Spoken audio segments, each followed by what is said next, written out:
Sisiguraduhin kong maghihirap ka, Don Ernesto.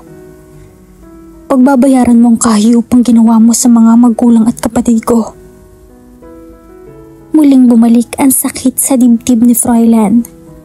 Nag-iigting ang mga bagang. Nawaring nais na niyang ipatikim sa Don ang lupit ng kanyang paghihiganti. Maya-maya'y bumukas ang pinto. Lumabas doon ang kinikilalang mga magulang ni Froilan. Ang mag-asawang Aquino. Ang kumupkop sa kanya mula noong natagpuan siya ng mga ito sa kalsada at kamuntikang mabundol. Dahil hindi pinagpala na mabigyan ng anak ang mag-asawa, itinuring siyang tunay na anak at kadugo ng mga ito na labis-labis niyang ipinagpapasalamat. Ibinigay sa kanya ang luho at respeto na kailanman ay hindi niya tinamasa noon. Utang niya ang lahat sa mga kinikilalang magulang na nag-aruga, nagpalaki at nagmahal sa kanya bilang tunay na anak ng mga ito. Iho, I miss you, son. Sabi ng ginang nilahad sa ere ang mga braso upang salubungin ng yakap ang anak. I miss you too, ma. Yumakap ng mahigpit na tugon niya bago hinagkan sa noo ang may edad na babae. Hi, Dad. Handsome as always, ha? Birong wika ni Froilan sa ama. Humiwalay sa pagkakayakap sa ina at yumakap sa ama. Just like you, son. May ngiting sabi na sagot ni Marcos sa anak. Congratulations, son. You made it. We are so proud of you, iho. Dugtong pa nito. Tinapik-tapik ang balikat ng anak. Naisara kasi niya ang business deal kay Mr. Cardwell kahapon. Thanks, Dad. Nagmana lang po sa inyo. So let's celebrate that, iho. Magpapaparty ako mamaya. Suhestyon ni Melissa. Sa tuwing may naisasaradong business deal, ang anak ay ipinagdidiwang ito ng ginang. Ayaw man ni Froilan ay hindi siya makakatanggi sa ina. Mahihilingin lang po sana akong pabor, ma, pa. Panimula niya na pinaglipat-lipat ang tingin sa mga magulang. Ano yun, anak? Diretsong tanong ni Marcos. Nagpakawala muna ng malalim na buntong hininga si Froilan bago nagpatuloy. I'm leaving. Tipid ni Froilan na wika na ikinagulat ng mga magulang. Babalik po ako ng Pilipinas. May branch po ang company natin doon. Ako na lamang ang magmamanage doon. Is that the real reason why you want to leave, son? Hindi kumbinsidong tugon ni Marcos. Panandali ang natigilan sa Froilan. Hindi lingid sa kaalaman ng mga magulang ang tungkol sa kanyang paghihiganti kay Don Ernesto. Matagal na sana niyang ginawa iyon, pero ayaw ng kanyang ina. But this time, he has the guts and strength to fulfill what is right. Dad, Ma, I already own his properties. Perhaps it's the right time to... No, you're not leaving.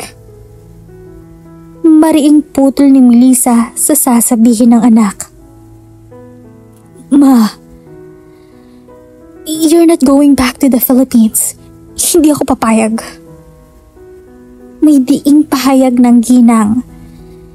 Nasa tono nito ang hindi pagsang-ayon sa anumang binabalak niya. Ma, we talked about this before. Kapag hindi ko pa ginawa ngayon, baka hindi ko na magawa kailanman. Kailangan pagbayaran ni Don Ernesto ang pagpatay niya sa pamilya ko. Kailangan mabigyan ng hustisya ang pagkawala nila. Kailangan mabigyan ko sila ng katarungan. pagpapatuloy ni Froilan. No! Ayoko! Ma! I've heard enough, Froilan Aquino. You're not leaving. Melissa, malaki na ang anak mo. At tama siya. Kailangan managot ang mga taong pumatay sa pamilya niya. Why don't we just support him? Wika ni Marcos. Why? Are we not enough, Iho? Hindi pa ba sapat ang pagmamahal namin sa'yo and you have to go back for that revenge of yours? Ma, you heard me. You're not leaving. Pagkasabi niyon, ay lumabas ito ng opisina. Napahilamos na lamang ng sariling mga palad si Froilan. I'll talk to her, sana. Thanks, Dad. Tinapik ng ama ang mga balikat niya bago sinundan ng asawa. Kung pagmamahal din ang pag-uusapan ay labis-labis ang natatanggap niya mula sa kinikilalang mga magulang. He lost his parents, but God sent them for him at ipinagpapasalamat niya iyon mula nang ampunin siya sa mga ito ay kailanman hindi niya naramdaman na hindi siya kadugo ng mga ito. Ipinagpapasalamat niya iyon habang buhay. Lalong-lalo na ang kanyang ina. Ito na yata ang pinakamabait at mapagmahal na ina sa buong mundo. Subalit hindi niya kayang ipagsawalang bahala na lang ang totoong pinagmulan niya. He can't just forget everything about his past. Hindi siya pinatatahimik ng nakaraan. He loved her mother for heaven's sake. God knows kung gaano niya kamahal ang kinikilalang ina. Pero buo na ang pasya niyang bumalik ng Pilipinas at harapin ang masalimuot niyang nakaraan.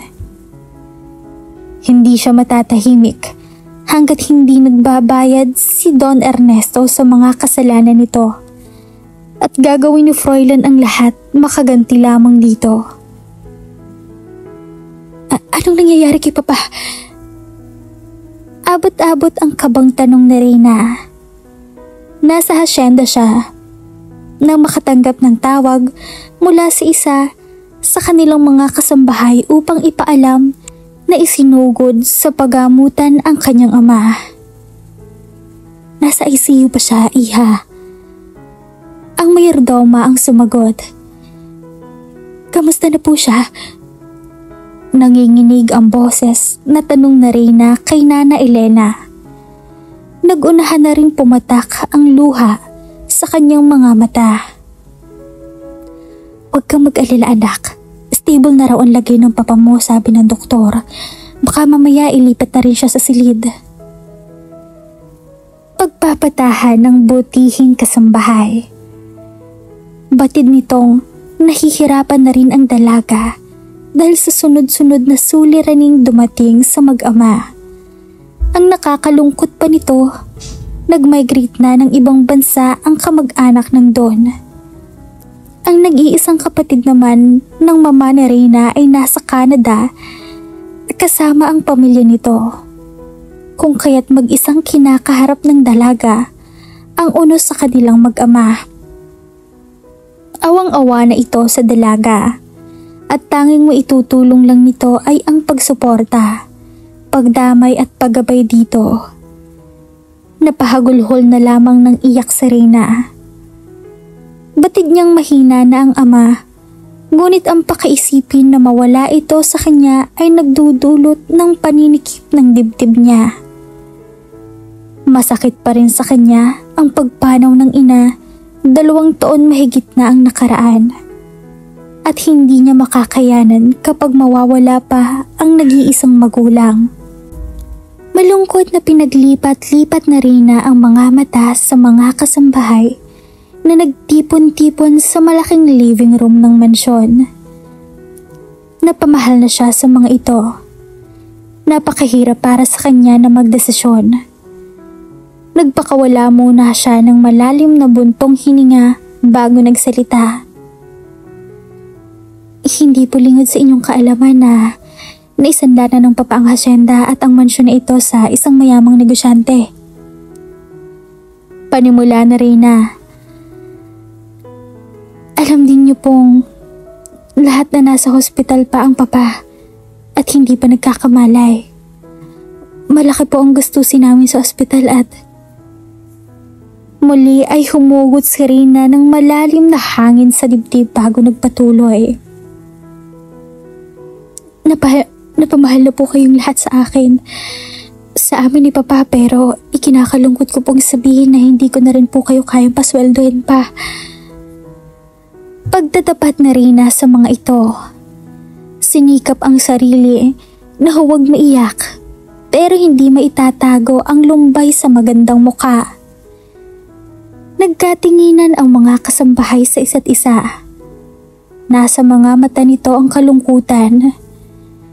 Napamahal na rin ang mga ito sa Don at sa kanilang mabait na senyorita. Kaya mahirap din para sa mga ito na lisanin ang mansyon. Tatawagan ko po ang mga kaibigan ko kung nangangailangan sila ng kasambahay para mairekomenda ko po kayo sa kanila. Napamahal na rin po kayo sa akin, pero ayoko naman pong abusihin ang inyong kabaitan. Sa susunod na araw ko po ibibigay ang kompletong sahod nyo. Senyorita, ayaw din po namin kayong iwan lalo pat hindi pa nagkakamalay ang Don. Sabi ng isang kasambahay. Ako rin naman po, Aling Aurora. Pero sa Lunes po darating na po ang taong pinagsanlaan ni Papa nitong mansyon at ang taong ito rin po ang nakabili ng iba pang ari-arian namin. Malungkot na pahayag na Reyna sa mga ito. Senyorita, saan po kayo titira ni Don Ernesto? May nahanap na po akong paupahan sa bayan. Nakausap ko na rin po ang landlady roon. May kalakihan din naman para sa amin ni Papa. Nakangiting saad niya na hindi naman umabot sa mga mata. Pilit na ikinukubli ang pait at paghihirap ng kanyang kalooban. Ang totoo'y pigil na Reyna ang mga luha na huwag pumatak sa mga sandaling iyon. Awa ang nababanaag sa mga mata ng mga kasambahay para sa dalaga. At kung may maitutulong lang sana sila sa kanilang senyorita, ay hindi sila manghihinayang. Senyorita, ipandagdag niyo na po ang gastusin ng Don ang 3 buwan na sahod ko. Naging napakabuti ng inyong mga magulang sa akin at sa pamilya ko. Kulang pa po ang halagang iyan para sa kabutihan ng inyong ama. Naluluhang wika ng isang ginang, ang kusinera ng mansyon. Idagdag niyo na rin po ang huling sahod ko, senyorita. Sabi ni Laura. Yung sa akin din, senyorita. Dugtong ni Ruby. Maraming salamat po, pero kailangan niyo rin po ang halagang iyon. Sabi ni Reyna, labis na natutuwa sa kabaitan ng mga katulong. Nagpapasalamat siya. At mayroon pa ring mga taong may busilak na puso ang nagmamalasakit sa kanilang mag-ama. Iha, kulang pa ang maliit na tulong na ito kumpara sa kabutihang ipinakita sa amin ng inyong nasirang ina at ni Don Ernesto. Tanggapin niyo na po ang aming maliit na tulong. Giit ni Aurora. Pumapatak ang luhang, tumango ang dalaga. Tila yata baliktad na ang panahon ngayon at katulong na ang nagbibigay tulong sa kanilang amo. Hiyang-hiya si Reyna sa sarili. Ang totoo ay labis si Reyna nangangamba at nag-aalala kung makakayanan ba niyang lisanin ang mansyon. Gayong dito na siya lumaki at nagkaisip. Masakit para sa kanya ang nangyayari. Pero wala siyang magawa sa ngayon kundi tanggapin ang buong katotohanan.